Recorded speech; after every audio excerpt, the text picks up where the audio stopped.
This is the Eglinton Jerk in a special edition of the Eglinton West Pop Up Podcast. Welcome back. We showed you me and Desmond Cole walking through Reggae Lane on an Eglinton Avenue West. And now we get into the more explosive part of the interview. Desmond Cole, What's up? how you doing, bro? All right, thank you. How was your time on Eglinton West here, walking through Reggae Lane? I am very much enjoying myself. Absolutely. Thank you so much for giving us your magnanimousness. Tell me, the most explosive thing that's happened, Black Wires, in Canada in the last week has been the revelation that Black Lives Matter Toronto has purchased an $8 million property at 24 Cecil Street, 10,000 square feet of space. They have trumped Donald Trump, a whole bunch of others who are going after a similar disposition. You had some problems with that. So let's start, first of all, with you tweeting out a whole bunch of things earlier, and that really clearly showed where you stand on this. Can you take us through what you felt before the quotes, in terms of when you found out that was happening, and what you thought, and then your disposition, and then finally leading to you coming public with your statements? So we're looking at where you were before, when you heard it, and then what exactly you said in your tweets. Okay, so let's start with before and the history and the context, which for me is that, I remember when Black Lives Matter Toronto first came on the scene in 2014, late 2014, after the murder of Mike Brown that summer by police officer Darren Wilson in Ferguson, Missouri, and the revelation that Brown would not be facing any criminal charges for murdering Mike Brown. That was the genesis of Black Lives Matter Toronto. They had a big demonstration in Toronto, a solidarity demonstration for Mike Brown, where they also were lifting up the names of people like Jermaine Carby. Because in Brampton. Yes, because in 2014, Jermaine Carby had been murdered by the Peel police. The one they think that they had here a knife and all that bullshit? Yeah, the knife that appeared on the scene hours after the police had taken Jermaine's life. And so, I started following the work of Black Lives Matter Toronto and being really, I would say, inspired, impressed, motivated by what they were doing to lift up the names of people like Jermaine, and to say that just because we see what's happening in the United States, let us not focus solely on that to the exclusion of police brutality, anti-black racism, and white supremacy in Canada. And I started really trying to follow the work of this group, and over time really became a big supporter and lover of the work that they were doing. Why didn't you become a member? I mean, you're certainly associated with them, and a lot of people would say they acknowledge your association with them, but why didn't you become an actual member and a key part of BLM at the time? Because I wasn't an organizer, I was a journalist, and I'm still a journalist, and I'm a writer, and we all have different roles to play. First of all, nobody asked me to be a part of Black Lives Matter Toronto, so that's the biggest reason. Yeah. But I felt like what I could do was to document and to write and to think and to portray what was going on in a media environment that was extremely hostile to any black resistance, to any black solidarity movements. I was thinking, you're getting a bigger spot in mainstream media circles, and you support what this group is doing, and so you continue to play that role. Tell the truth, describe this movement in a way that the white mainstream media does not actually want to, and that it can be your service alongside of this incredible movement that is growing and springing up. So that's the reason. And for instance, my first introduction to you, actually, in a way, physically, was when, not far from here, actually, when you were down, you had that demonstration for the brother with the hammer. Andrew Loku. Yes, and then y'all came up here, and then y'all occupied and disrupted the traffic and the Island Expressway. Yeah. I mean, this is... Tell me about that. Well, that was Black Lives Matter Toronto, I think, really demonstrating that black people have power in this city, and that black people do not have to take actions like the murder of Andrew Loku with passivity and with asking for favors of government and begging to be seen, that we have power, and that when we organize, we can make that power seen and felt and magnify the movement.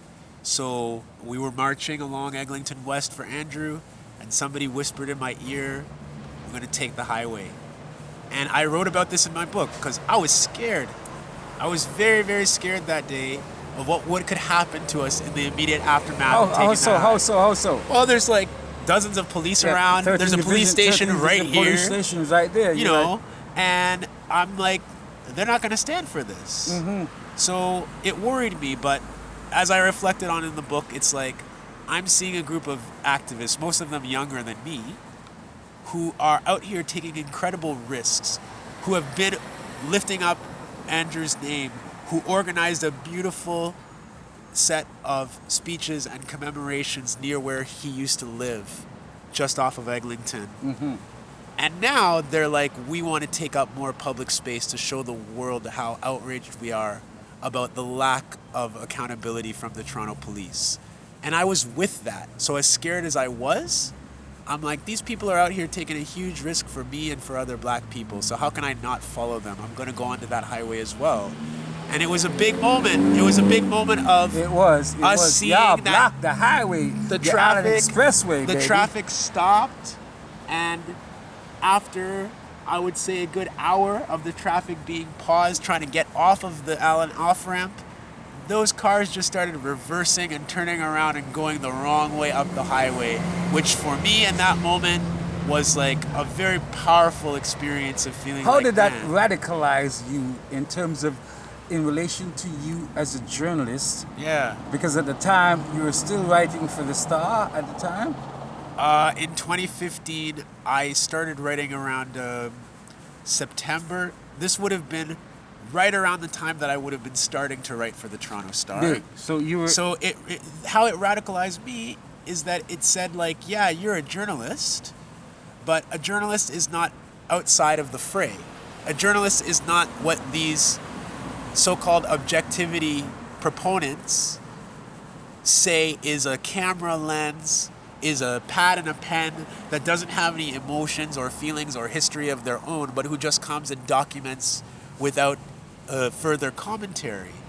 A journalist brings their own lens and their own understanding and experience and perspectives to bear, and I am a black person who feels just as vulnerable to all of this police violence as anybody else. And so as a black journalist that day, it was my job to follow my comrades onto the highway, and if that means that we all get beat down together on the highway, that's what I'm going to do today. Like, that's how it made me feel, is that like I am going to stop this objectivity nonsense, and I'm going to state really clearly, I'm not here to watch this group demonstrate. Now that they're taking this risk, I'm going to demonstrate with them no matter what happens. So it was a radicalizing. So how though then, Desmond, right? It begs the question, didn't you become a key part of BLM then, though? Because it seems like you're not fully in. I'm not. I've never been in. Why? Again, I was never invited in the first place. Well, of course, hold on. That's a cop-out. No, it's not. That's a cop-out. No, it's That's not. an absolute cop-out. What? Like, what do you mean? Somebody have to invite you for you to say, I want to be a part of this? Yeah, but I'm a part of a bigger movement for black life in the world. I don't need to be a discrete part of a single group. But we're not talking about a discrete part. We're Okay. talking about the key radical movement at that point. I- Black Lives Matter Toronto, Yeah. who was in its formation, Yeah. doing their thing. Yeah, but I was there. That's the thing. I was like documenting. I was invited to speak at the demonstration for Andrew. But Like, why didn't you become a member?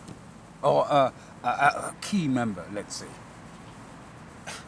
I can only answer you the way that I've answered you. Please do.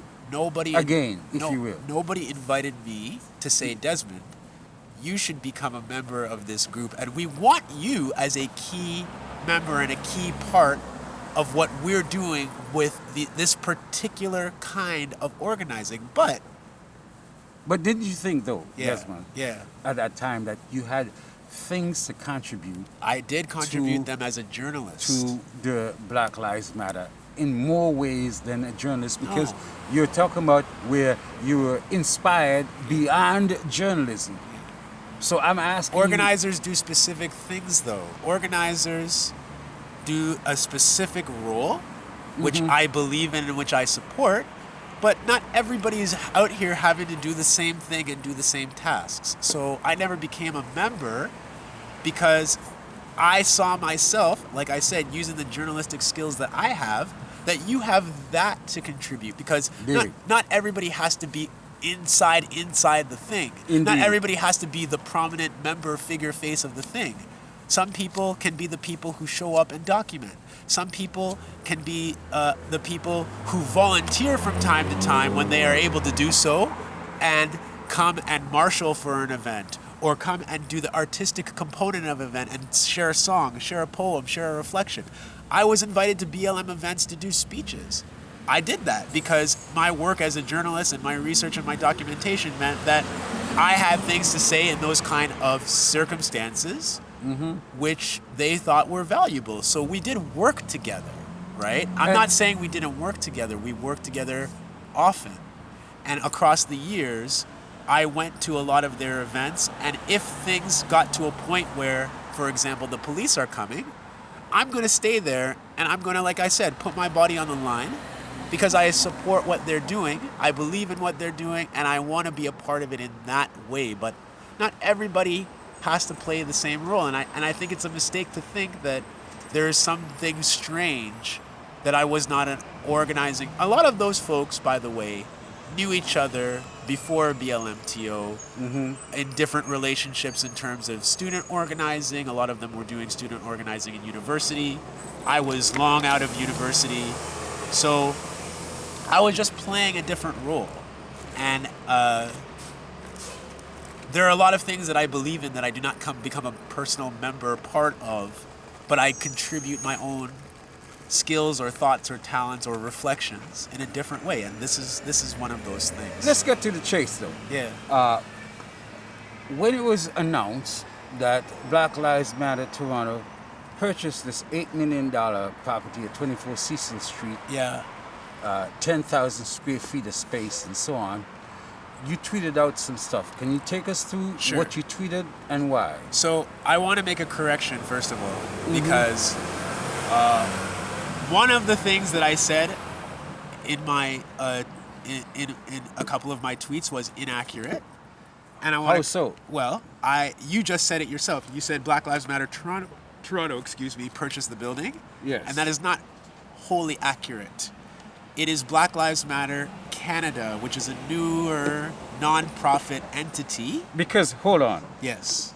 from my research, there are 3 chapters in Canada. There's a Black Lives Toronto, Yeah. there's Black Lives Waterloo, Yeah. and there's Black Lives Vancouver, BC.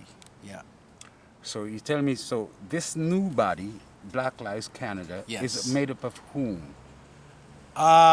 Do you know if it includes the Waterloo chapter and the BC Vancouver chapter? It does. But the reason that I was confused, and the reason that a lot of us are confused, is because Black Lives Matter Canada's leadership and decision-making core appears to be only former members of Black Lives Matter Toronto.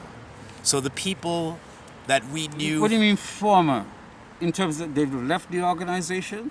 Because we know, for instance, Which is another thing that this whole brouhaha has brought up is that there have been a lot of people who have left Black Lives Toronto Yes. with discouraging and disparaging statements on the way out against Black Lives Matter Toronto.